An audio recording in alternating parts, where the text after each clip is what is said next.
رحم اللہ من قرأ الفاتحہ بسم اللہ الرحمن الرحیم ما شاء اللہ لا حول ولا قوة الا باللہ العلی العظیم حسبنا اللہ ونعم الوکیل نعم المولا ونعم النصیر اعوذ باللہ من الشیطان اللعین الرجیم بسم اللہ الرحمن الرحیم رب اشرح لی صدری ویسر لی امری واحلل عقدۃ من لسانی یفقہوا قولی الحمد للہ الذی لا یبلغ مدحتہ القائلون ولا یحصی نعماءہ العادون ولا یؤدی حقہ المجتہدون الذي لا يدركه بعد الهمم ولا يناله غوص الفتن الذي ليس لصفته حد محدود ولا نعت موجود ولا أجل ممدود ولا وقت معدود فطر الخلائق بقدرته ونشر الرياح برحمته ووتد بالصخور ميدان أرضه ثم الصلاة والسلام والتحية والإكرام على الرسول الأمي القرشي الهاشمي الأبطحي مولانا ومولى الثقلين جد الحسن والحسين أبي القاسم مصطفى محمد وعلى آله الأطيبين الأنجبين الأطهرين الأكرمين المعصومين المظلومين المنتخبين المنتجبين الذين أذهب الله عنهم الرجس وطهرهم تطهيرا اللهم صل على محمد واللعنة الدائمة الباقية على أعدائهم أجمعين من الآن إلى قيام يوم الدين آمين یا رب العالمین اما بعد فقد قال اللہ تبارک و تعالی فی القرآن الحکیم وهو اصدق الصادقین وقولہ الحق اعوذ باللہ من الشیطان الرجیم انہم كانوا یسارعون فی الخیرات یدعوننا رغبا ورہبا وكانوا لنا خاشعین صلوات بر محمد و آل محمد.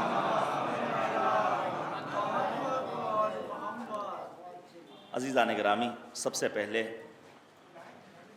خالق کائنات فاطر ارض و سماوات ناز بردار بنت فخر موجودات ذات باری تعالیٰ کا لاکھ لاکھ سپاس و شکر کہ اس نے ہمیں اور آپ کو توفیق دی کچھ دیر اپنی زندگی کا شہزادی کونین صدیقہ طاہرہ شجنت المصطفیٰ بنت پیغمبر حضرت فاطمۃ الزہرا سلام اللہ علیہا کے لیے وقف کر سکیں اور بی بی دو عالم کی زندگی کے کچھ زرین اصول جو ہمارے لیے مشعل راہ ہیں اسے پڑھیں سنیں اور اس پر عمل کرنے کی کوشش کریں. یہ ایام نہایت اہمیت کے حامل ہیں. علماء اپنی کوششوں کے نتیجے میں الحمدللہ آج بستی بستی قریہ قریہ شہزادی کونین کی شہادت کے المناک موقع پر مجلسوں کو خطاب کر رہے ہیں اور مجالس اعضاء کا اہتمام کر رہے ہیں. میں ایک بار پھر مؤمنین مفتی گنج بالخصوص ان مجالس کے روح رواں محسن بھائی کا بھی شکریہ ادا کرتا ہوں جو حسین انداز سے پروگرام پیش کر رہے ہیں، اور پھر یہ برادران جو اس وقت براہ راست نشر کر رہے ہیں ان کا بھی شکریہ، اور انشاءاللہ ان سب کا اجر عند اللہ محفوظ ہے. وقت واقعی میں کم ہے جبکہ بہت کچھ بیان کرنا چاہ رہا تھا، لیکن جلدی چند ایک اہم باتیں. شہزادی کونین صدیقہ طاہرہ کی زندگی کو سمجھنے کے لیے وقت کے امام کا وہ ایک فقرہ ہی کافی ہے جس نے یہ فرمایا تھا وَلِيَفِّ ابْنَتِ رسول اللہ اُسْوَةٌ حَسَنَةٌ، میرے لیے بنت پیغمبر کی زندگی بہترین نمونہ عمل ہے. پڑھیے آپ قرآن مجید. شہزادی کونین نے خود فرمایا تھا حبب الی من دنیاکم ثلاث، مجھ زہرا کو، مجھ فاطمہ کو تمہاری دنیا سے 3 چیزیں محبوب ہیں۔ پہلی چیز تلاوت و کتاب اللہ، قرآن مجید کی تلاوت، اور پھر قرآن کی تلاوت اگر واقعی معنی میں عربی لب و لہجے کے ساتھ ہو، اس کے لیے مولوی ہونا شرط نہیں ہے۔ ابھی ہمارے برادر نے بہت اچھی اذان کہی، تعقیبات پڑھی، اس کا مطلب ایک عام انسان بھی اگر چاہے تو اپنے آپ کو اچھی تلاوت کرنے والا بنا سکتا ہے۔ قرآن مجید کی تلاوت کی اتنی اہمیت ہے، توجہ کیجیے گا، خطبہ فدق کا آپ مطالعہ کیجیے، علامہ مجلسی علی اللہ مقامہ نے بیان کیا ہے کہ بی بی دو عالم نے اس ایک خطبے میں 30 آیتوں کو بیان فرمایا ہے۔ حد یہ ہے کہ امیر المؤمنین کی ولایت کے دفاع کے لیے شہزادی کونین نے آیہ قرآنی کا سہارا لیا ہے۔ تو قرآن کریم کو اپنی زندگی میں جگہ دینے کی ضرورت ہے۔ پھر بی بی دو عالم نے فرمایا وَالنَّظَرُ إِلَىٰ وَجْهِ رسول اللہ، پیغمبر اعظم کے چہرے کو دیکھنا مجھ زہرا کو عزیز ہے۔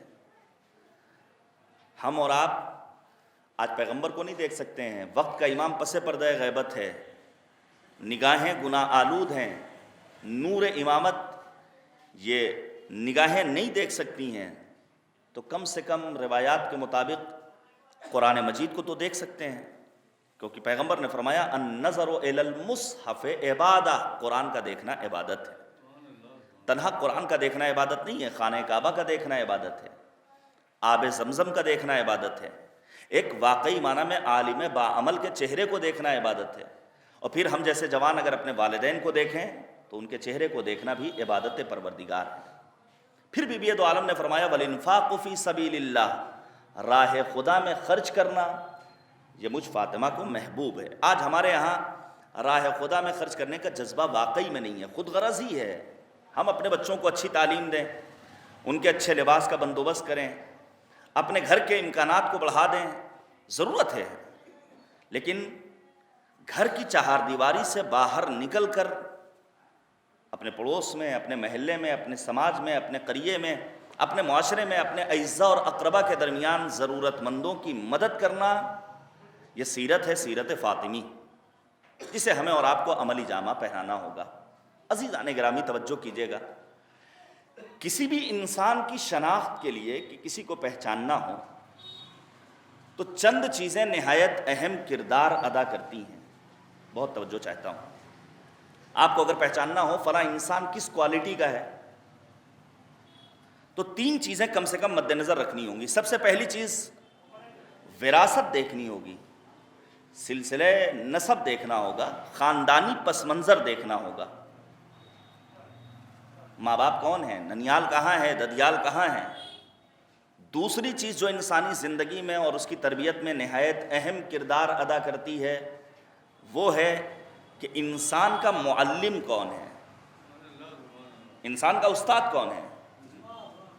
انسانی زندگی میں بچوں کی تربیت میں وہ ٹیچرز، وہ اساتذہ جو ان کے مشعل راہ ہیں اور جن کے سامنے زانوئے ادب طے کر کے ایک بچہ اپنی زندگی کے شب و روز بسر کرتا ہے، اس کا بڑا اہم رول ہے اس کی تربیت میں۔ اور تیسری چیز جو انسانی شناخت میں نہایت اہم کردار ادا کرتی ہے وہ ہے وہ معاشرہ، وہ سوسائٹی، وہ سماج جہاں انسان زندگی بسر کر رہا ہے۔ توجہ چاہتا ہوں میرے عزیزوں، شہزادی کونین کو اگر ان 3 زاویوں سے دیکھنا چاہیے تو نسب ان سے بہتر کہیں نہیں ملے گا۔ باپ کون ہے؟ طٰہٰ نبی، یاسین نبی، مزمل نبی، مدثر نبی، جس کے لیے قرآن نے آواز دی وما ارسلناک الا رحمتا للعالمین، عالمین کے لیے رحمت بن کر آنے والا پیغمبر شہزادی کونین کا باپ۔ آپ پیغمبر اعظم کے بارے میں سنتے رہتے ہیں، ماں ملکۃ العرب خدیجۃ الکبریٰ، جن کے لیے روایت نے لکھا ہے کانت، توجہ کیجیے گا، کانت من احسن النساء جمالا وعقلا ورأیا، بی بی خدیجۃ الکبریٰ ظاہری زیبائی اور خوبصورتی کے لحاظ سے بہترین خاتون تھی۔ اسلام نے انسان کے ظاہر کو بھی بہت اہمیت دی ہے۔ ایسا نہیں ہے کہ انسان اپنے باطن کو سنوارنے کے لیے اپنے ظاہر کو فراموش کر دے۔ توجہ کیجیے گا، آج بہت سارے لوگ ہیں جن کے ذہن میں یہ آتا ہے کہ اگر ہم دیندار بن گئے، اگر چہرے پر داڑھی رکھنے کا اسلام نے حکم دیا ہے تو اب اس کا مطلب یہ ہے کہ بس جیسے چاہو زندگی بسر کرو۔ نہیں، ظاہر کی بھی پروردگار کیا ہے؟ ان اللہ جمیل یحب الجمال، خدا زیبا ہے اور زیبا پسند ہے، دوسروں کو اچھا دیکھنا چاہتا ہے۔ لہذا جناب خدیجہ کے بارے میں کیا ملتا ہے؟ کانت من احسن النساء جمالا، ظاہری زیبائی کے لحاظ سے بہترین خاتون تھی بی بی خدیجہ الکبریٰ۔ آج ہم مردوں کا جو ایک رونا ہمارے گھروں کے اندر ہوتا ہے وہ یہی کہ خاتون خانہ ہمارے لیے سجتی نہیں، میک اپ نہیں کرتی، اچھے لباس نہیں پہنتی۔ تو سوال یہ ہے کہ آپ اپنے گھر کی خاتون کے لیے، اپنی زوجہ کے لیے اپنے آپ کو آمادہ کرتے ہیں یا نہیں؟ جو جذبات آپ کے دل میں ہیں وہی خاتون کے دل میں بھی ہیں۔ نہیں، میں روایت پیش کروں، ہمارے اور آپ کے ساتویں امام حضرت امام موسی کاظم علیہ السلام، توجہ چاہتا ہوں میرے عزیز، امام موسیٰ کاظم خضاب لگا رہے ہیں، بالوں کو آراستہ کیا ہے، آنے والا آ کر کہتا ہے مولا آج آپ نے اپنے کو، میری تعبیر ہے، بڑا مینٹین کیا ہے، خیریت؟ امام کاظم نے فرمایا، توجہ کیجئے گا، یہ روایت ہم جیسے جوانوں کے لیے اور مردوں کے لیے اور عالم اسلام کے لیے، دنیا انسانیت کے لیے بہترین نسخہ ہے۔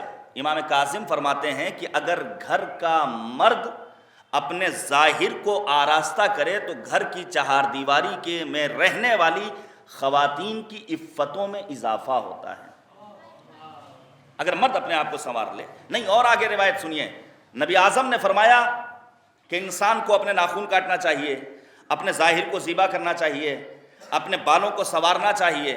اور پھر نبی اعظم کی روایت کا آخری فقرہ نہایت اہم ہے، پیغمبر اعظم نے فرمایا بنی اسرائیل کے مردوں نے اپنے ظاہر کو نہیں سنوارا، نتیجے میں بنی اسرائیل کی خواتین نے بدکاری کی جانب اپنے قدم آگے بڑھائے۔ لہٰذا ظاہری زیبائی اور ظاہری آرائش کی بھی اپنی ایک اہمیت ہے۔ دینداری کا مطلب یعنی کہ میلا کچیلا لباس پہن لیا جائے۔ عزیزان گرامی، پھر کیا ہے؟ وَعَقْلًا، عقل کے لحاظ سے بی بی خدیجہ الکبریٰ کامل ترین خاتون ہیں۔ یہ ایک غلط فہمی ہے کہ امیر المؤمنین نے نہج البلاغہ میں فرما دیا خواتین ناقص العقل ہیں۔ میں بیان کروں گا بھی کہ پروردگار عالم نے کس خاتون کو کس صفت سے نوازا ہے، یہ غلط فہمی ہے۔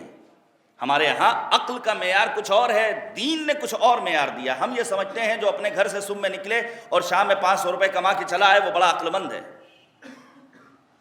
چاہے ان کی ٹوپی ان کا سر کر کے لے کر آیا ہو، چاہے کسی کا مال ہڑپ کر آیا ہو، چاہے چوری کر کے لے کر آیا ہو۔ جبکہ نبی اعظم نے فرمایا ان اعقل الناس، عقل مند ترین انسان وہ ہے من عرف ربہ فاطاعہ، جو اپنے مالک کو پہچانے اور پہچاننے کے بعد مالک کی اطاعت کرے۔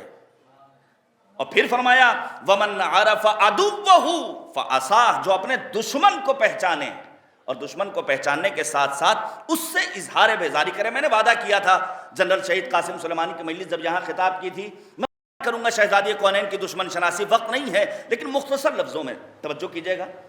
پروردگار نے قرآن میں کیا اعلان کیا؟ لا تتخذوا عدوی وعدوکم اولیاء، نہایت اہم موضوع ہے دور حاضر کا۔ ہرگز، مالک کا اعلان ہے، میرے دشمنوں کو اور اپنے دشمنوں کو اپنا دوست نہ بنانا۔ اب آج آپ کے سامنے حالات پیش نظر ہیں، کون ہے اسلام کا دوست، کون ہے توحید اور وحدانیت کا دوست، کون ہے مسلمانوں کا دوست، کون ہے آپ کا اپنا دوست؟ توجہ کیجئے گا۔ پھر مالک نے کیا آواز دی جناب ابراہیم کے لیے کہ دشمن سے بیزاری کی ہے حضرت ابراہیم خلیل خدا نے۔ سورہ توبہ کی آیت نمبر 114، فَلَمَّا تَبَيَّنَ لَهُ عَدُوٌّ لِلَّهِ أَنَّهُ عَدُوٌّ لِلَّهِ تَبَرَّأَ مِنْهُ، جب ابراہیم کو معلوم ہو گیا کہ ان کا باپ، جو ان کا چچا ہے، باپ کی تعبیر قرآن نے استعمال کی ہے کہ وہ دشمن خدا ہے، تبرّأ منہ، تو اظہار بیزاری کیا ہے جناب ابراہیم خلیل خدا نے۔ امیر المومنین نے فرمایا لا تستصغرن عدوا وان ضعف، ہرگز اپنے دشمن کو، چاہے چھوٹا ہی دشمن کیوں نہ ہو، جسے تم سمجھ رہے ہو کہ بظاہر اس کے اندر کوئی توانائی نہیں ہے، اس کے اندر یہ کیا کر لے گا، ہرگز اسے چھوٹا دشمن مت سمجھنا۔ عزیزان گرامی توجہ کیجئے گا، یہ جو آج ہندوستان کی سرزمین پر 200 جگہوں پر صدائے احتجاج خواتین بلند کر رہی ہیں، حقیقت میں شہزادی کونین صدیقہ طاہرہ کی سیرت کا اتباع کر رہی ہیں۔ بی بی دو عالم اس روئے زمین کی پہلی ہستی جس نے حق کے دفاع کے لیے، باطل قوتوں سے نبرد آزمائی کے لیے صدائے احتجاج بلند کی ہے۔ دیکھیے 5 مرحلے ہیں دشمنوں سے نپٹنے کے لیے۔ بہت سارے لوگ ہوں گے بھائی ہم NRC کے خلاف ہیں، ہم اس کالے قانون کے خلاف ہیں، تو صرف زبان سے یہ جملہ کہہ دینے کا کافی ہے؟ توجہ کیجئے گا، شہزادی کونین کی سیرت کو پڑھیے۔ بی بی دو عالم نے کیا گھر کی چہار دیواری میں رہ کر کے تنہا کہا امیر المؤمنین ابو الحسن داماد پیغمبر یعصوب الدین ولایت و وصایت و جانشینی پیغمبر کے لیے سب سے زیادہ مستحق ہیں؟ نہیں، بی بی دو عالم وہ شہزادی جو اپنے بابا کے نابینا صحابی کے سامنے بھی نہیں آتی ہے، وہ حق ولایت کے دفاع کے لیے اپنے گھر کی چہار دیواری سے باہر نکلتی ہیں۔ یعنی پہلا مرحلہ زبان سے کہنا، پروردگار نے بھی پیغمبر اعظم سے بار بار مطالبہ کیا، قل، اے پیغمبر کہہ دیجئے، قل للمؤمنین، مومنین کے درمیان اعلان کر دیجئے۔ توجہ کیجئے گا، تو جناب زہرا نے فقط کہا نہیں ہے بلکہ میدان عمل میں جناب زہرا سلام اللہ علیہا نے اپنے آپ کو اتارا ہے اور بی بی دو عالم حق کے دفاع کے لیے اپنے گھر سے باہر نکلی ہیں۔ اس کے بعد شہزادی کونین نے ایک عاطفی کام کیا ہے۔ دیکھیے بی بی دو عالم کے ناموں میں ایک نام ہے ہانیہ۔ ہانیہ کسے کہتے ہیں؟ جس کے ہاں شفقت پائی جائے، جو عطوف ہو، جو مہربان ہو۔ تو بی بی دو عالم کی شفقتیں کس کے شامل حال ہوئیں؟ سب سے پہلے ماں باپ کے لیے۔ توجہ کیجئے گا، یہ ہم جیسے جوانوں کے لیے واقعی معنی میں بڑا پیغام ہے، اور بی بی دو عالم کی عظمتوں کو ہمارا سلام، جنہوں نے اپنی ماں خدیجۃ الکبریٰ کے ساتھ اس موقع پر شفقت و مہربانی کا مظاہرہ کیا ہے جب آپ دنیا میں تشریف نہیں لائی ہیں، بطن مادر میں ہیں، لیکن شہزادی کونین نے اپنی اس ماں کی دلجوئی کی ہے جس کا عرب کی خواتین نے بائیکاٹ کیا تھا۔ بی بی دو عالم اپنی ماں سے خطاب کرتی ہیں، یا اماں لا تحزنی، اماں جان ڈر اور خوف کی کوئی بات نہیں ہے، ہمارا خدا ہمارے ساتھ موجود ہے۔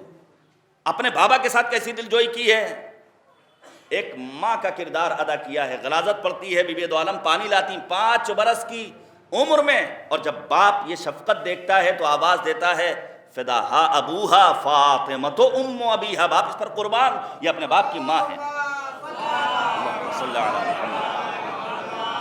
عزیزان گرامی توجہ کیجئے گا، اور پھر یہ عطوفت جہاں ماں کے ساتھ، باپ کے ساتھ، شوہر کے ہمراہ، خواتین کے لیے پیغام کہ امیر المؤمنین فرماتے ہیں میں زخموں پر زخم کھا کر آتا ہوں۔ 70 زخم کھانے کے بعد امیر المؤمنین مصیبتوں کو برداشت کر کے گھر میں داخل ہوتے ہیں، اور پھر مولا آواز دیتے ہیں جب میری نگاہ بنت پیغمبر پر پڑتی ہے میں اپنی تمام مصیبتوں کو فراموش کر دیتا ہوں۔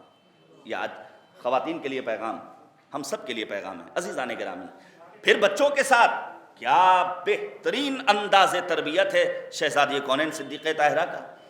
پھر پڑوسیوں کے ساتھ امام مجتبیٰ کہتے ہیں اماں جان پوری رات مصلی عبادت پر صرف پڑوسیوں کے حق میں دعا کی، کہا الجار ثم الدار، پہلے پڑوسی پھر گھر والے۔ اور پھر تنہا یہی نہیں، حد یہ ہے میرے عزیزو، حد یہ ہے، یہ ہمارے لیے باعث صد افتخار ہے کہ بی بی دو عالم نے ہم جیسے گنہگاروں کو بھی یاد رکھا ہے، ہمارے ساتھ بھی شفقت و رؤوفت و عطوفت کا مظاہرہ کیا ہے۔ شہزادی کونین نے اپنے بابا سے سوال کیا بابا جان قیامت میں ہماری آپ سے ملاقات کہاں ہوگی؟ نبی نے جواب دیا علی باب الجنہ، جنت کے مین گیٹ پر کھڑا ہوں گا، اپنے چاہنے والوں کا استقبال کر رہا ہوں گا۔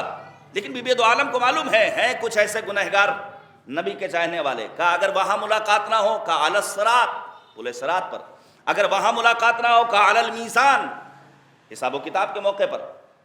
لیکن بی بی دو عالم ہم جیسے گنہگاروں کو یاد کر رہی ہیں، بابا جان اگر وہاں بھی ملاقات نہ ہو، تب پیغمبر نے فرمایا علی شفیر جہنم، جہنم کے دروازے پر کھڑے ہوں گے اور وہاں پر اپنے گنہگار امتیوں کی شفاعت کے لیے پروردگار کی بارگاہ میں التجا کر رہے ہوں گے۔ عزیزان گرامی آپ توجہ کیجئے گا، بی بی دو عالم تنہا خطبہ نہیں دیا ہے، اور یہ خطبہ بھی کوئی معمولی خطبہ نہیں دیا ہے۔ توجہ کیجئے گا، بعد رحلت پیغمبر اعظم بیت النبوہ سے جو پہلا خطبہ صادر ہوا ہے وہ یہی خطبہ ہے جو شہزادی کونین نے دیا، جو خطبہ فدق کے نام سے جانا اور پہچانا جاتا ہے۔ اتنا عظیم خطبہ ہے میرے عزیزو، کہ ڈاکٹر عبد المنعم حسن جیسا سنی دانشور یہ کہتے ہیں بے نور فاطمہ اہتدئی، تو کتاب لکھی ہے، نور فاطمہ کے ذریعے میں نے ہدایت پائی ہے۔ کیسے ہدایت پائی؟ خطیب مجلس جناب فاطمہ زہرا کے خطبے کو پیش کر رہا ہے، ان کے کانوں میں آواز پہنچی، جیسے ہی خطبے کے الفاظ سنے کہا یہ کسی عام انسان کا خطبہ نہیں ہے، بلکہ کسی عظیم المرتبت انسان کا خطبہ ہے جسے پروردگار نے منتخب کیا ہے۔ شہزادی کونین کا خطبہ آپ پڑھیے، بی بی دو عالم نے خطبہ دیا ہے، گھر سے باہر نکلی ہیں، بی بی دو عالم نے گریہ کیا ہے، عاطفی گریہ کیا ہے۔ آنے کے بعد بی بی دو عالم اس حد تک بعد رحلت پیغمبر اعظم شہزادی کونین گریہ کرتی تھی کہ محمود ابن لبید یا لبیب کہتا ہے میں نے بی بی دو عالم کو دیکھا بیٹھی بیت الحزن میں گریہ کر رہی، میں نے سوال دریافت کیا، بی بی جان گریہ کیوں؟ شہزادی کونین نے فرمایا 2 وجہوں سے میں گریہ کر رہی ہوں، ایک تو یہ کہ بابا اس دنیا سے رخصت ہو گئے، دوسری وجہ یہ کہ ابو الحسن کے حق کو غصب کر لیا گیا۔ محمود کہتے ہیں کہ امیر المؤمنین نے آخر مطالبہ کیوں نہیں کیا؟ اس موقع پر شہزادی کونین نے فرمایا کیا غدیر کے بعد بابا نے امتیوں کے لیے کوئی موقع چھوڑا تھا؟ ساری باتیں بیان کر دی تھیں، کہا نہیں امیر المؤمنین کو بیان کرنا چاہیے تھا، جانے قربان جائیں۔ شہزادی کونین نے فرمایا امام کی مثال خانہ کعبہ جیسی ہے، کعبے تک لوگ چل کر جاتے ہیں، کعبہ کسی کے پاس چل کر نہیں آتا ہے۔ مشروعیت امامت کی خدا کی جانب سے ہے، امامت کی مقبولیت انسانوں کی جانب سے ہے۔ بی بی دو عالم نے امامت کا دفاع کیا ہے۔ اور پھر توجہ کیجئے گا، ایک جملہ میں کہہ رہا ہوں اور اسے سمجھنے کی ضرورت ہے۔ یہ ایام عزائے فاطمی، چوتھا مرحلہ جو بی بی دو عالم نے سر کیا ہے ولایت کے دفاع کے لیے، حق کی پاسبانی کے لیے، خدا کروٹ کروٹ جنت نصیب کرے مرحوم آیت اللہ العظمیٰ سید محمد رضا گر پائیگانی رحمت اللہ تعالی علیہ، قبر ہے حرم ہے معصوم قم میں، انہوں نے بڑا قیمتی جملہ کہا تھا۔ آغا گل پائیگانی نے کہا کہ عزاداری سید الشہداء تولا کا بہترین نمونہ ہے۔ توجہ کیجئے گا، البتہ میں گزارش کروں گا تولا اور تبرہ سمجھنے کی ضرورت ہے، زبانی تبرے کی ضرورت نہیں ہے۔ ضرورت اس بات کی کہ انسان اپنے اعمال و کردار کے ذریعے تولا کرے اور دشمنان دین کے اعمال و حرکات و سکنات سے اپنے آپ کو دور رکھ کے تبرہ کی منزل سے ہمکنار کرے۔ جناب آغا گل پائیگانی کہتے ہیں عزاداری سید الشہداء تولا کا بہترین نمونہ، اور عزائے فاطمۃ الزہرا میں عزاداری کا اہتمام کرنا تولا اور تبرہ دونوں ہے۔ توجہ کیجئے گا، بی بی دو عالم نے تنہا امیر المؤمنین کی ولایت کے دفاع میں گفتگو نہیں کی ہے، بلکہ وصیت میں صاف لفظوں میں بیان کر دیا ابو الحسن فلاں فلاں فلاں یہ ہمارے جنازے میں شریک نہ ہوں۔ ادھر ولایت کا دفاع کر کے تولا کر رہی ہیں اور وصیت کے فقرات بیان کر کے تبرہ کر رہی ہیں۔ عزیزان گرامی، اور پھر جناب صدیقہ طاہرہ اللہم صلی علی محمد، نہیں دیکھیں مل جل کر صلوات بھیجیے گا بر محمد۔ شہزادی کونین صدیقہ طاہرہ سلام اللہ علیہا نے اس راہ ولایت میں اپنی جان قربان کر دی۔ میں بہت توجہ چاہتا ہوں۔ تو پہلی چیز انسانی شناخت کے لیے کہ اس کا فیملی بیک گراؤنڈ کیا ہے۔ البتہ ہمارے ہاں جب شادی طے کرتے ہیں ہمارے بزرگ اور سرپرست اپنے جوانوں کی اور نوجوانوں کی، تو صرف اور صرف اسی ایک معیار کو مد نظر رکھتے ہیں۔ نتیجہ کیا ہوتا ہے کہ گھر کا شیرازہ منتشر ہوتے ہوئے نظر آتا ہے۔ صرف اور صرف یہی مد نظر نہیں رکھنا ہے، بلکہ قرآنی آیہ کریمہ کی روشنی میں ہمیں دیکھنا ہے جس سے رشتہ ہو رہا ہے، چاہے لڑکا ہو چاہے لڑکی ہو، چاہے بہو لانا ہو چاہے داماد لانا ہو، یہ دیکھا جائے ایمان اور عقیدہ کیسا، یہ خود ایک موضوع ہے، کبھی اللہ نے توفیق دی تو اس پر گفتگو کروں گا۔ عزیزان گرامی، تو ماں اور باپ کون ہیں؟ پیغمبر اعظم خدیجۃ الکبریٰ، اور پھر ان کا سلسلہ ایسا حسین سلسلہ ہے کہ شاعر کو کہنا پڑا اللہ رے فاطمہ کی بزرگی زہ شرف، بابا ملا جو فخر رسولان ما سلف، شوہر ملا امیر عرب اور شہ نجف، اللہ نے حسین و حسن سے دیے خلف، اور دونوں امام خلق کے حاجت روا ہوئے، مشکل کشا کے بیٹے بھی مشکل کشا ہوئے۔ صلوات بھیجیے گا بر محمد و آل محمد۔ تنہا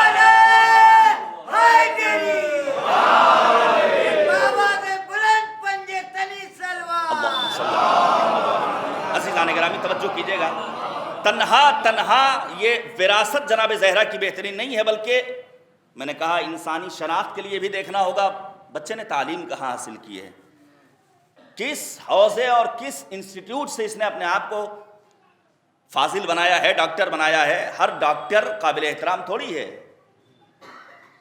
ہر انجینئر ترقی تھوڑی نہیں کر پاتا ہے، ہر مولوی، بہت سارے آپ کو مل جائیں گے مجھ جیسے جنہوں نے کچھ نہیں پڑھا لیکن بڑے بڑے ٹائٹل، اور جب تک رنگین پوسٹر نہ چھپ جائے مختلف القاب کے ساتھ تب تک مولوی صاحب کو ممبر پر نہیں آنا ہے۔ توجہ کیجیے گا، انسانی زندگی میں اساتذہ اور ٹیچرز کی بڑی اہمیت ہے۔ ہمارے سامنے بیٹھے ہوئے ہیں، یہاں پر ٹیچر حضرات بھی تشریف رکھتے ہیں، توجہ کیجیے گا۔ اب آپ ذرا سوچئے کہ تاریخ میں کتنے آپ کو ایسے نمونے ملیں گے جہاں انسان ایک باطل قوت طاغوت زمانہ کے گھر میں پروان چڑھ رہا ہے، لیکن استاد اچھا مل گیا تو حق اہل بیت کے دفاع میں لب کشائی کی ہے۔ مثلا یزید کا بیٹا معاویہ ثانی کہا جاتا ہے، معاویہ ابن یزید کو، یزید ہلاک ہو گیا، 40 دنوں کے بعد ممبر پر آتا ہے، توجہ کیجیے گا، اور ممبر پر آنے کے بعد یہ اعلان کرتا ہے یہ خلافت حق اہل بیت ہے۔ آپ سوچئے ابھی اگر آپ ہندوستان کی سرزمین کے حوزوں کا اور دیگر تمام اداروں کا جائزہ لے لیجئے تو اگر کسی کو فری میں کوئی ایک عہدہ مل جائے، مثلا دادا تھے پرنسپل، پوتا بھی بن گیا، تو اسے تو مل رہا ہے، چاہے پڑھا ہو چاہے نہ پڑھا ہو، وہ تو فوراً قبول کر لے گا۔ یزید کے بیٹے کے لیے کتنا اچھا موقع تھا، اسے خلافت مل رہی تھی، آخر یہ ایک دم سے اچانک انقلاب کیسے آ گیا؟ جیسے ہی یزید کے بیٹے نے یہ کہا یہ خلافت حق اہل بیت ہے، ساتھ میں ماں بیٹھی ہوئی تھی یعنی یزید کی بیوی، اس نے کہا کاش تم پیٹ میں ہی ہوتے اور ساقط ہو جاتے، تم پیدا نہ ہوتے۔ اس نے ممبر سے اترنے کے بعد کہا، صحیح کہا، اگر میں پیدا نہ ہوا ہوتا تو بنی امیہ کے مظالم اپنی نگاہوں سے نہ دیکھتا۔ اب جتنے یزید والے تھے ان کے اندر کھلبلی پیدا ہوئی کہ آخر انقلاب کہاں سے آ گیا، خلافت مل رہی ہے۔ انہوں نے شروع کی جاسوسی۔ اب جب جواسیس نکلے تو پہنچے اس سرے تک، توجہ کیجئے گا، انسانی زندگی میں اساتذہ کی کتنی اہمیت ہے۔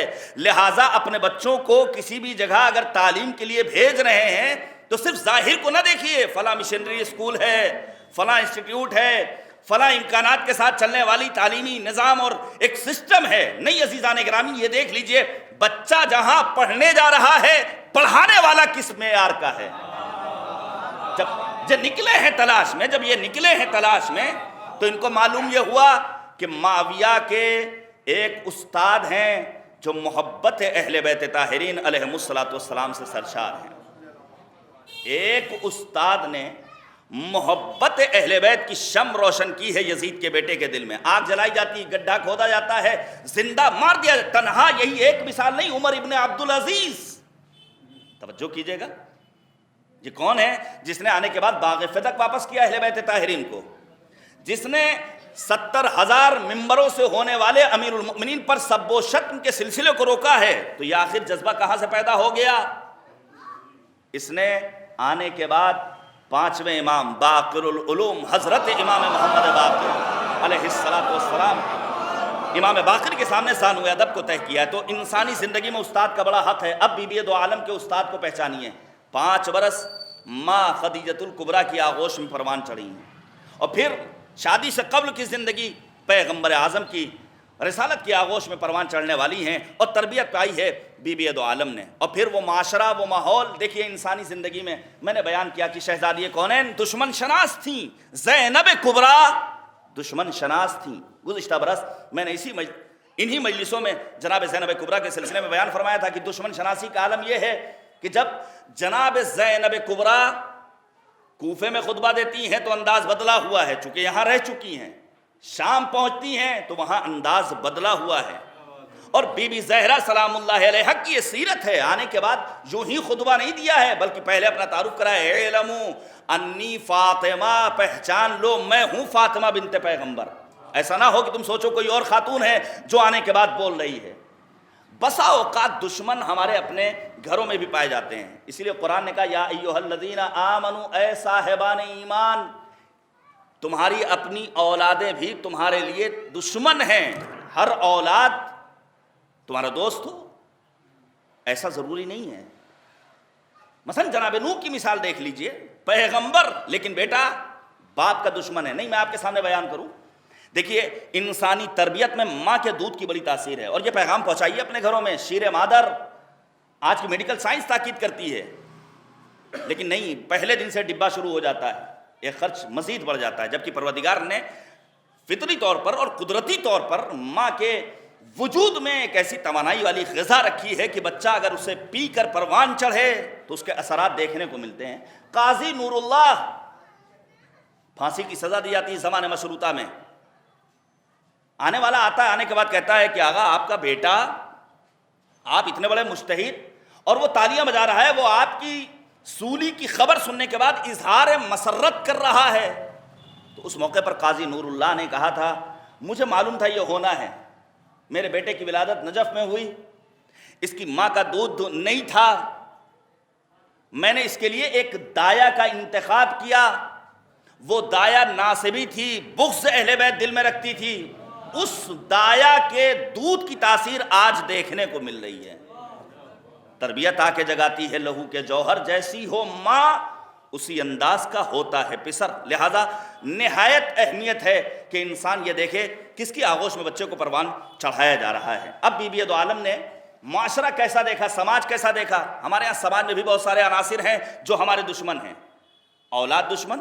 مثلا فرض کیجئے آپ کے گھر کا ماحول تو بڑا اچھا ہے، لیکن بچہ جس ماحول میں صبح و مساء زندگی بسر کر رہا ہے، جن چوراہوں پر بیٹھ رہا ہے، جن ٹھکانوں پر جا کر کے اپنے دوستوں سے گپ لڑا رہا ہے، وہ ٹھکانے اچھے نہیں ہیں، تو گھر کا ماحول لاکھ اچھا ہو، وہ معاشرے کا ماحول اس کے اوپر اثر انداز ہوگا۔ جانے قربان جائیں، شہزادی کونین نے جس سماج میں آنکھیں کھولی ہیں، وہ سماج ہے کہ جہاں آیت تطہیر نازل ہوتی ہے، جہاں جبرائیل امین صبح و مساء وحی الہی لے کر آتے ہیں، ایسا سماج۔ اب بی بی دو عالم کی عظمتوں کو یہاں سے ہم اور آپ تحفہ سلام بھیجتے ہیں۔ عزیزان گرامی، اب آپ توجہ کیجئے گا، میں جلدی چند ایک باتیں آپ کے سامنے بیان کروں۔ روایت میں ہے کہ ثلاث من رزقہن کان کاملا، نہیں، اس سے پہلے یہ بھی سن لیجئے، قرآن نے کیا اعلان کیا؟ لقد کان لکم فی رسول اللہ اسوۃ حسنہ، تمہارے لیے ذات پیغمبر بہترین نمونہ عمل ہے۔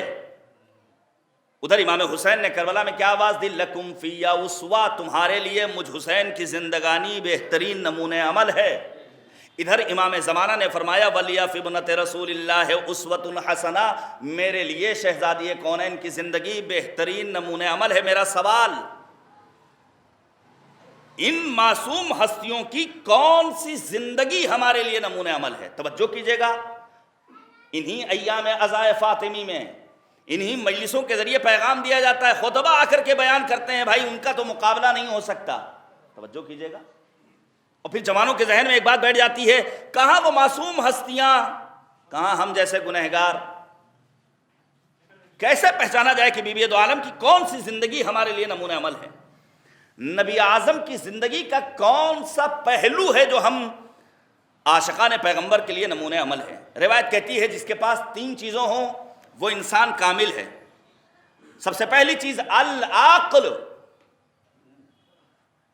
اگر انسان عقل مند ہے تو یہ پروردگار نے اسے قدرتی طور پر نعمت دی ہے، البتہ عقل کو کم بھی کیا جا سکتا ہے اور عقل کو بڑھایا بھی جا سکتا ہے، ہیں ایسے نسخے، فلاں سورہ پڑھیے عقل میں اضافہ ہوگا، فلاں غذا کھائیے عقل میں اضافہ ہوگا۔ لیکن عقل ممکن ہے ایک انسان فطری طور پر اصلا بغیر عقل کے پیدا ہو، ہیں بہت سارے لوگ ایسے۔ پہلی چیز جو انسان کے پاس ہو وہ ہے عقل، البتہ عقل تنہا مردوں کے پاس ہو، خواتین کے پاس نہ ہو، یہ غلط فہمی ہے۔ میں اشارہ کروں گا، نہیں، بہت ساری تاریخ میں ایسی خواتین، جناب خدیجہ عقل مند تھیں، اگر عقل مند نہ ہوتی تو بی بی خدیجہ الکبریٰ کبھی پیغمبر اعظم کی مدد نہ فرماتی، کبھی نبی اعظم ان کا شکریہ ادا نہ کرتے۔ جناب بلقیس عقل مند، اور پھر جناب زینب کبریٰ عقیلہ بنی ہاشم کی عقل مند ترین خاتون کا نام ہے زینب کبریٰ۔ پھر فرمایا الجمال، جناب یوسف حسین و جمیل تھے۔ پھر فرمایا الفصاحہ، فصاحت، خود جناب موسیٰ اپنے بھائی جناب ہارون کے لیے کہتے ہیں کہ ان کی فصاحت ہم سے کہیں زیادہ بہتر تھی۔ عزیزان گرامی، ان معصوم ہستیوں کو پروردگار نے صفات و کمالات سے نوازا، اب ان کی زندگی کا کون سا پہلو ہمارے لیے نمونہ عمل ہے؟ یہ میرا سوال ہے۔ دیکھیے، ہم میں سے ہر انسان کو پروردگار نے چند ایک کمالات عطا کیے ہیں۔ مثلا میں سید گھرانے میں پیدا ہو گیا تو میرے نام کے ساتھ سید حیدر عباس رضوی، تو کیا اس میں میرا اپنا کوئی دخل ہے؟ نہیں، مالک نے غیر اختیاری طور پر مجھے یہ سعادت بخشی کہ میں ایک سادات کے گھرانے میں پیدا ہوا، میں ہو گیا سید۔ یہ معصوم ہستیاں ہمارے لیے نمونہ عمل ہیں، تو کیا کوئی انسان یہ کہہ سکتا ہے کہ اللہ نے ہمیں پیغمبر کیوں نہیں بنایا؟ اللہ نے ہمیں معصوم کیوں نہیں بنایا؟ میں ایک جملہ کہنا چاہتا ہوں، یہ معصوم ہستیاں ہمارے لیے نمونہ عمل ہیں ان راہوں میں، ان فضائل و کمالات اور صفات عالیہ میں جو انہوں نے اپنی محنت و مشقت کے ذریعے حاصل کیا ہے۔ اگر یہ معصوم ہے، ہم معصوم نہیں ہو سکتے ہیں، لیکن وہ اصول زندگانی، وہ دروس، وہ اعلیٰ انسانی اقدار، مثلا جناب زہرا کی زندگی سے اصل فداکاری، اصل ایثار، اصل محبت، اصل صمیمیت، یہ جناب زہرا نے خود حاصل کیے ہیں۔ ان اصول کو ہم اور آپ اپنے لیے آئیڈیل اور نمونہ عمل بنا سکتے ہیں۔ آج کی گورنمنٹ یہ کہتی ہے کہ بیٹی بچاؤ بیٹی پڑھاؤ اور کھوکھلے نعرے، اور پھر ہم نے دیکھ لیا 4 دسمبر سے لے کر 12 دسمبر تک، اور پھر حالیہ ان چند دنوں کے اندر کی بیٹیوں کے ساتھ کیا سلوک ہوا ہے۔ توجہ کیجئے گا میرے عزیزوں، اور یہ آج ایک شبہہ ہے جس میں بعض ہمارے سماج کی خواتین اور جوان لڑکیاں بھی گرفتار ہیں کہ اسلام خواتین کے حقوق ضائع کرتا ہے۔ میں کہنا چاہتا ہوں اپنے وزیر اعظم سے، اپنی حکومتوں سے، سربراہان مملکت سے، یونائٹڈ نیشن میں بیٹھنے والے تمام ممالک کے برسر اقتدار لوگوں سے، اگر آپ کو واقعی معنی میں حقوق نسواں کی فکر ہے تو آئیے ذات فاطمۃ الزہرا سلام اللہ علیہا کا سہارا لیجئے اور اسلامی تعلیمات کو مد نظر رکھیے۔ توجہ کیجئے گا میرے عزیزوں، میں آپ کے سامنے بیان، ہمارے یہاں بھی بہت ساری جوان خواتین ملیں گی۔ میں تو رہتا ہوں ایک ایسی منڈی میں جہاں 10 میرج ہال ہیں، اس ٹھنڈ کے موسم میں سلیو لیس لباس پہن کر، کون؟ جن کے ہاں بی بی کا غم بھی منایا جاتا ہے، نظر معصومہ کا بھی اہتمام ہوتا ہے، 2 مہینے 8 دن مسلسل تذکرہ سنتے ہیں اہل بیت طاہرین کا۔ نہیں بھائی دیکھیے، ہم سے دین کی پابندی نہیں ہو سکتی۔ اسلام تو بڑا پرانا مذہب ہے، دقیانوسی فکر کا حامل ہے۔ توجہ کیجئے گا، یہ فکر کہاں سے آئی؟ کیا آج ہی ہے؟ نہیں، میں آپ کے سامنے ایک بات پیش کروں، شاید آپ نے اس سے پہلے نہ سنی ہو۔ توجہ کیجئے گا، جناب جعفر ابن ابی طالب، ان کی زوجہ کا نام کیا ہے؟ اسماء بنت امیس۔ یہ نکلتے ہیں حبشہ کی جانب، ہجرت کرتے ہیں، 14 برس کے بعد واپس آتے ہیں۔ اور یہیں پر بیان کر دوں گا، اگر آپ سے کوئی سوال کرے کہ آخر پیغمبر کے ہم زلف کتنے تھے، الٹے سیدھے سوالات بہت ہوتے ہیں، تو کبھی کبھی ہم لوگ ان چیزوں کو نوٹ کر لیتے ہیں۔ جناب اسماء 4 بہنیں، ایک کا نام ہے میمونہ جو زوجہ ہیں کس کی؟ پیغمبر اعظم کی، یعنی جناب جعفر ابن ابی طالب، اور نبی اکرم ایک دوسرے کے ہم زلف ہوئے۔ ایک بہن کا نام ہے سلمہ، ایک بہن کا نام ہے ام فضل، ایک بیوی ہیں جناب حمزہ سید الشہداء کی، ایک زوجہ ہیں جناب عباس جو نبی اعظم کے چچا تھے۔ جب یہ 14 برس کے بعد واپس آتے ہیں جناب جعفر، تو مدینے کی خواتین حصار میں لیتی ہیں اسماء کو اور کہتی ہیں جا کر کے پیغمبر سے ایک سوال کیجئے۔ توجہ کیجئے گا، نبی اعظم کی خدمت میں ایک سوال پیش کیجئے، ہماری ہمت نہیں ہو رہی ہے۔ وہ سوال یہ کیجئے کہ آخر پروردگار عالم نے قرآن مجید میں جہاں بھی کچھ مطالبہ کیا ہے، مردوں کو اپنا مخاطب قرار دیا ہے۔ یا ایھا الذین آمنو، یہاں صاحبان علم بھی تشریف رکھتے ہیں، مذکر کی ضمیر کو استعمال کیا ہے۔ اقم الصلاۃ، مذکر کی ضمیر کو استعمال کیا ہے۔ آخر ہم عورتوں کی کیا خطا ہے کہ ہم خواتین کا کہیں تذکرہ نہیں کیا؟ احساس کمتری کا شکار ہوئی۔ جناب اسماء آتی ہیں نبی اعظم کی خدمت میں اور آنے کے بعد پیغمبر سے کہتی ہیں ان النساء لفی خیبہ و خسارہ، اے پیغمبر خواتین کو فکر لاحق ہے، خواتین گھاٹے میں ہیں، خواتین نقصان میں ہیں، لِأَنَّهُنَّ لَا يُذْكَرْنَ بِخَيْرٍ، کیونکہ قرآن مجید میں ان کا اچھائی کے ساتھ تذکرہ نہیں ہوا ہے، بلکہ قرآن نے کہا الرجال قوامون علی النساء۔ ایک جملہ کہنا چاہتا ہوں، آیہ قرآنی کے اس ایک فقرے سے بعض مرد سوء استفادہ کرتے ہیں، مرد کو شہنشائیت حاصل ہے، اور پھر مرد وہ مرد جسے گھر کے اندر سلمان فارسی بن کر رہنا چاہیے تھا، گھر کی چہار دیواری میں، گھر کی خواتین کے ساتھ، ماں باپ کے ساتھ، بچوں کے ساتھ، زوجہ کے ساتھ سلمان رشدی کا کردار پیش کرتا ہے۔ ہیں ایسے لوگ، تمام تر ظلم و زیادتی، جوان خواتین کا فون آیا، مختلف موارد ہیں آپ کے اپنے شہر میں کہ جوانی میں شوہر نے مجھے اتنا مارا ہے کہ بغیر سہارے کے میں اٹھ نہیں سکتی ہوں۔ یہ کون لوگ ہیں؟ گھر کے باہر تو ان کا کردار سلمان فارسی والا ہے، لیکن گھر کے اندر سلمان رشدی والا ہے۔ نہیں، گھر کے اندر اپنے آپ کو سلمان فارسی جیسے کردار کا حامل بنانا ہے۔ قال لا یذکرن بخیر، قرآن میں اچھائی کے ساتھ تذکرہ نہیں ہوا ہے۔ کما یذکر الرجال، جیسا کہ مردوں کا تذکرہ ہوا ہے۔ پیغمبر اعظم نے جب یہ سوال سنا تو روایت کہتی ہے نبی اعظم سوال سننے کے بعد گھبرائے نہیں۔ آپ بہت سارے آپ کو مولوی صاحبان ملیں گے، ان سے سوال کر لیجیے مولانا ذرا سا بتائیے گا احکام خمسہ سے مراد کیا ہے؟ دیکھو بھائی، یہ ہماری فیلڈ نہیں ہے، وہ قم سے آنے والے مولوی صاحبان تمہیں بتائیں گے۔ ان کے چہرے پر غضب کے آثار نمایاں ہو جاتے ہیں۔ پیغمبر اعظم روایت کہتی ہے سوال سننے کے بعد مسکرائے اور شکریہ ادا کیا۔ نبی اعظم نے شکریہ ادا ہی کیا تھا کہ سورہ احزاب کی آیت نمبر 35 نازل ہوئی، جا کر کے آج مطالعہ کیجیے گا، جہاں پروردگار نے 10 صفات کا تذکرہ کیا ہے۔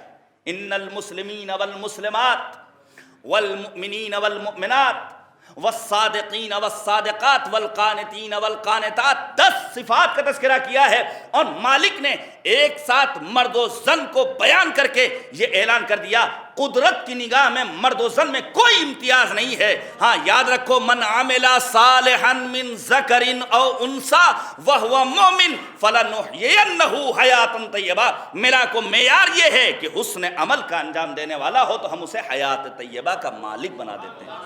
لہذا اسلام خواتین کے حقوق کی پاسبانی کے لیے آیا ہے۔ عزیزان گرامی، اسی لیے تو ہم نے دیکھا پروردگار نے قرآن مجید میں 2 طرح کی خواتین کو 2 طرح کے گروہوں کے لیے آئیڈیل بنایا ہے۔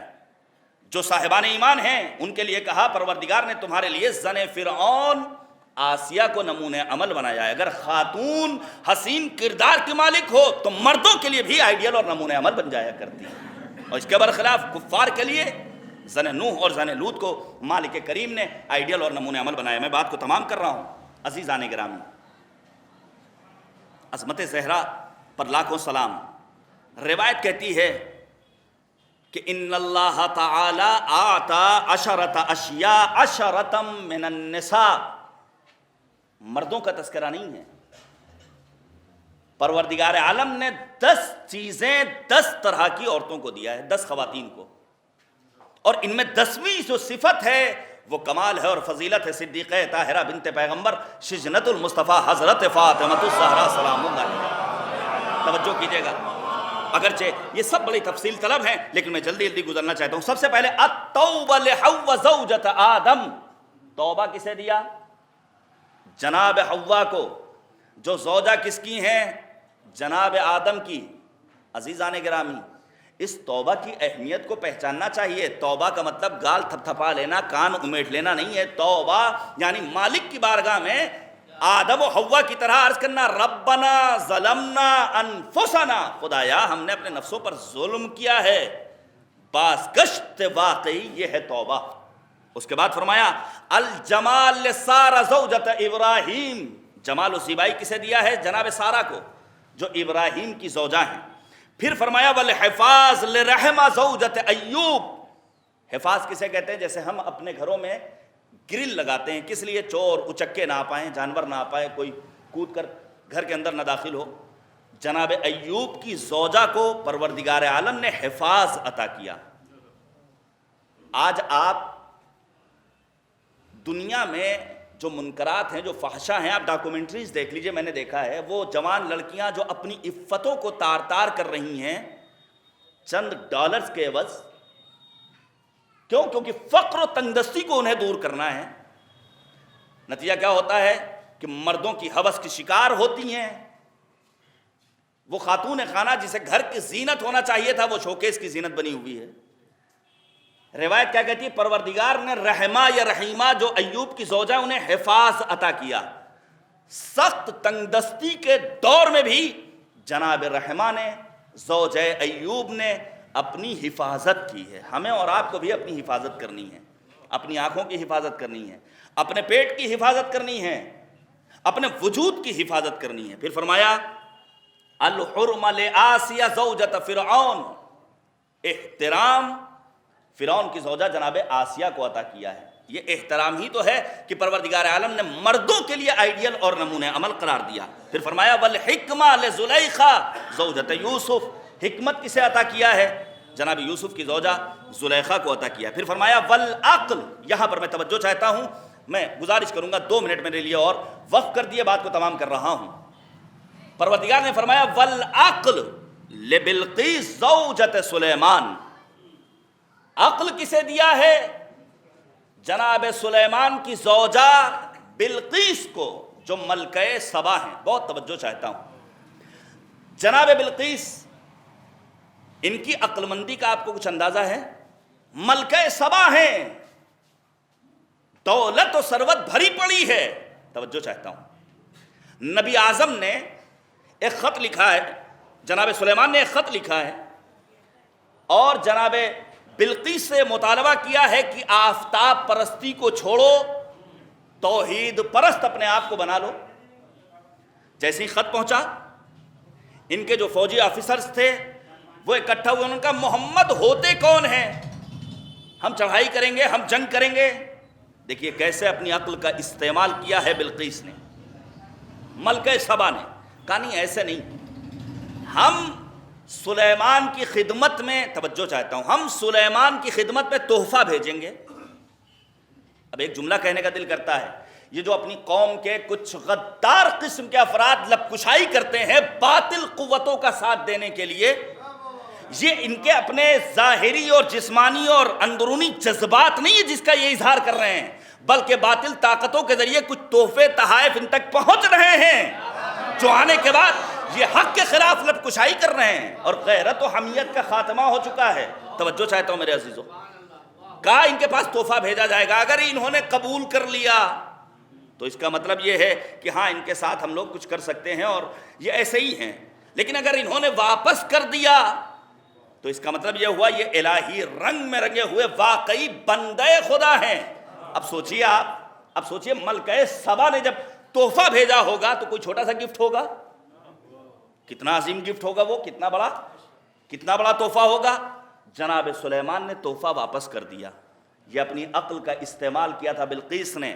جب تحفہ واپس آیا ہے، سلیمان کے پاس پہنچتی ہیں، توحید کی گواہی دیتی ہیں، خود بھی توحید پرست ہو جاتی ہیں، اپنے ملک کے باشندوں کو بھی توحید پرست بنا لیتی ہیں۔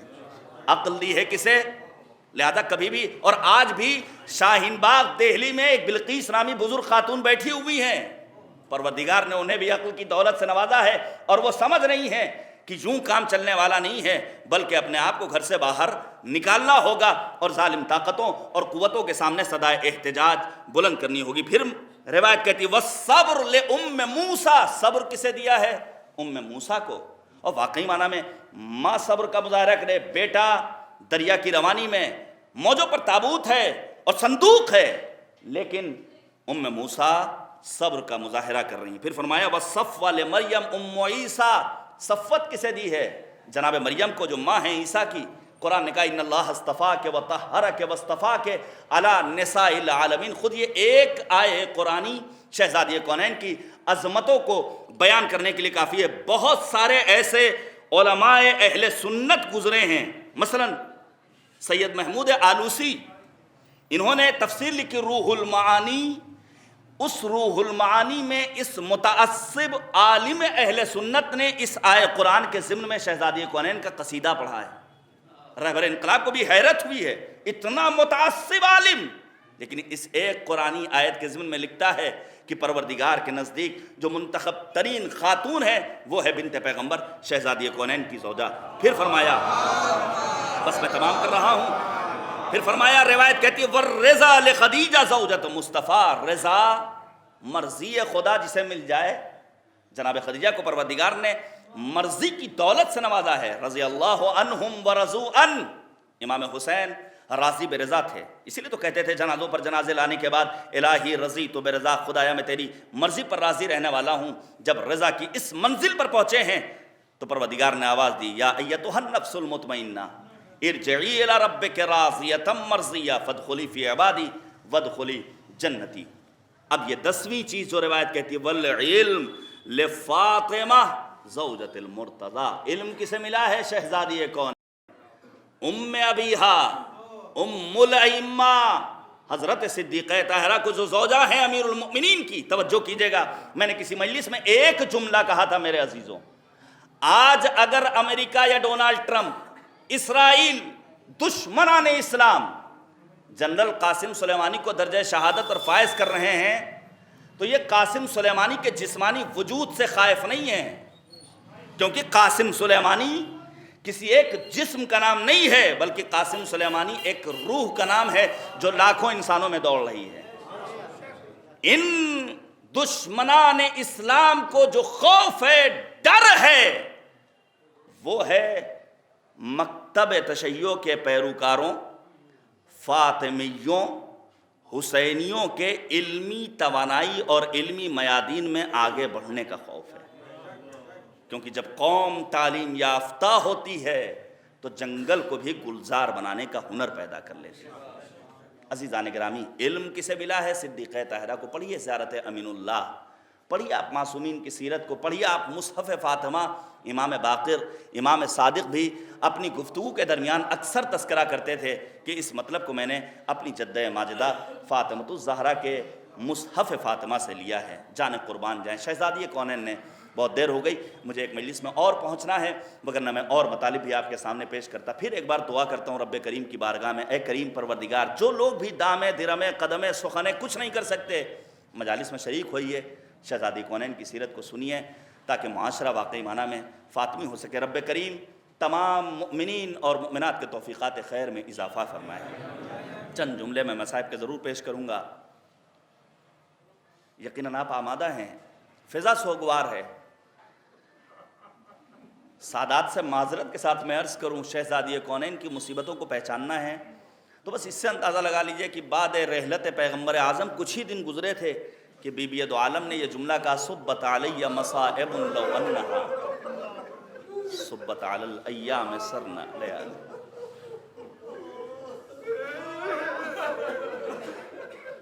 آج ہمارے یہاں 18 برس کی بچیوں کو کیا سمجھا جاتا ہے؟ شہزادی کونین نے اس 18 برس کے سن میں دفاع ولایت بھی کیا ہے، دین کی حفاظت کا بندوبست بھی کیا ہے، اور اپنی جان کو بھی راہ خدا میں قربان کر دیا ہے۔ شہید راہ ولایت ہیں بی بی دو عالم شہزادی کونین صدیقہ طاہرہ۔ بڑی مشابہت ہے بی بی کائنات اور امام حسین اور واقعہ کربلا کے درمیان۔ آپ کو معلوم ہے یہاں دروازے پر آگ اور لکڑیوں کا انتظام کیا جاتا ہے، وہاں سن 61 ہجری میں خیموں میں آگ لگائی جاتی ہے۔ شہزادی کونین اپنے بابا کی شہادت اور رحلت کے بعد دربار میں آتی ہیں، وہاں واقعہ عاشورہ کے بعد زینب بنت امیر المؤمنین درباروں میں جاتی ہیں۔ بڑی مشابہت ہے ان دو حادثات میں، خدا ان آوازوں پر رحمت نازل کرے۔ آیت اللہ عراقی کے سامنے خطیب مجلس پڑھ رہا ہے، خطیب مجلس، بس میں نے مختصر کر دیا، خطیب مجلس پڑھ رہا ہے اور جملہ کا دخلت زینب علی یزید، جناب زینب کبریٰ یزید کے دربار میں حاضر ہوئی۔ آغائے عراقی نے کہا اے خطیب یہیں پر ٹھہر جاؤ، رونے کے لیے یہ ایک جملہ کافی ہے۔ میں کہوں گا آغائے عراقی سے، آج آپ نے جناب زینب کبریٰ کی مظلومیت کا ایک جملہ سنا، ارے یہی جناب زینب کی ماں فاطمہ ہے، ہمارے دربار میں آ رہی ہیں۔ اجرکم اللہ، اجرکم اللہ۔ خدا کوئی غم نہ دے سوائے غم شہزادی کونین کے۔ اور پھر جناب زہرہ مرضیہ جب آئی ہیں، خمار ڈالا ہے، ردا ڈالی ہے، عورتوں کے حصار میں پہنچتی ہیں، مسجد میں ایک طرف مرد بیٹھے ہوئے ہیں، دوسری جانب خوات دو زانو ہو کر بیٹھ گئی، اور شہزادی کونین نے زار زار گریہ شروع کیا، یہاں تک کہ ملعون کہتا ہے لاؤ اپنے بابا کی تحریر کو لے کر آؤ۔ روایت کہتی ہے شہزادی کونین نے بابا کی تحریر دی، تحریر کو دوپارہ کر دیا۔ ارے اب تک شہزادی کے سر کے بال سیاہ تھے، سفیدی میں تبدیل ہو گئے۔ یہی تو وجہ ہے، حمید ابن مسلم کہتا ہے جب تک کربلا میں حسین کا جواں سال علی اکبر زندہ تھا، ارے علی اکبر کے زندگی میں حسین کے سر کے بال سیاہ تھے، لیکن علی اکبر کی شہادت کے بعد سیاہی سفیدی میں تبدیل ہوتی چلی گئی۔ اجرکم اللہ، اجرکم اللہ۔ بس ایک آخری بات پیش کر دوں، آپ مفصل مصائب سنیں گے، آپ مفصل مصائب سنیں گے، میں شہادت پڑھنے کے مواقع پر نہیں ہوں اور بیان بھی نہیں کر سکتا ہوں اس وقت۔ ہاں ایک جملہ کہنا چاہتا ہوں، ابن عباس نے امام مجتبیٰ کو جب اپنی ماں کے غم میں زار زار گریہ کرتے دیکھا تو ایک جملہ کہا، اے مولا حسین کو زیادہ گریہ کرنا چاہیے، حسین کم سن ہیں۔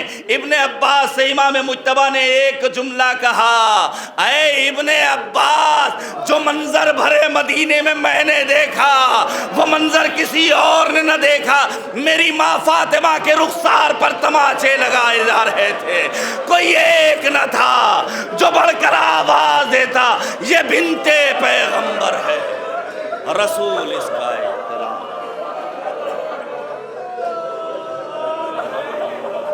وَسَيَعْلَمُ الَّذِينَ ظَلَمُوا أَيَّ مُنقَلَبٍ يَنقَلِبُونَ إِنَّا لِلَّهِ وَإِنَّا إِلَيْهِ راجعون۔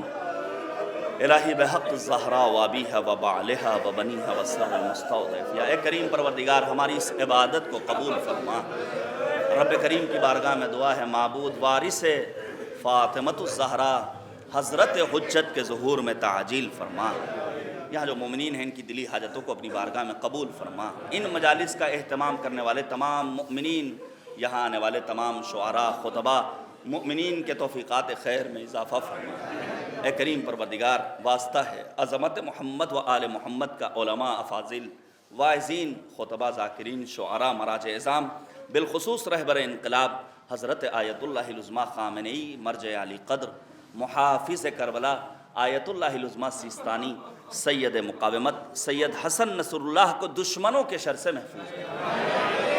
معبود واسطہ ہے محمد و آل محمد کا، ایک کریم پروردگار امریکہ، اسرائیل، آل سعود، آل خلیفہ، داعش، طالبان، القاعدہ، النصرہ جیسی تکفیری ٹولیوں سمیت ہمارے ملک میں جو شرپسند عناصر ہیں انہیں نیست و نابود فرمائے۔ معبود واسطہ ہے محمد و آل محمد کا، ایک کریم پروردگار ہم سب کو جنت البقیع کو آباد کرنے کی توفیق عنایت فرمائے۔ اے کریم پروردگار ہمارے اعمال کو اس لائق بنا دے کہ امام ہمیں اپنے اعوان و انصار میں شمار فرمائے۔